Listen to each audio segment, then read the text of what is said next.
Ang ayat ni Apo Jesus Shrine, ito ay matatagpuan sa Natividad, Pangasinan.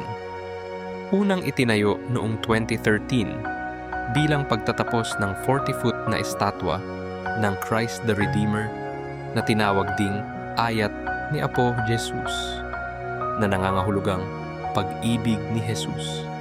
Hindi ito simbahan sa tradisyonal na paraan, kundi isang estatwa at parkeng pangpananampalataya na gawa sa fiberglass at konkreto na matatag sa mabatong tuktok.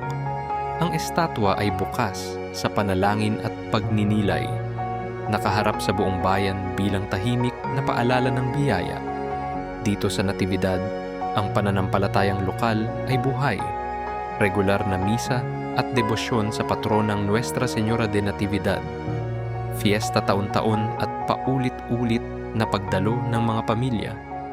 May mga kwento ng mga panalangin sinagot ng tahimik at simpleng paraan, hindi marangya, kundi tunay.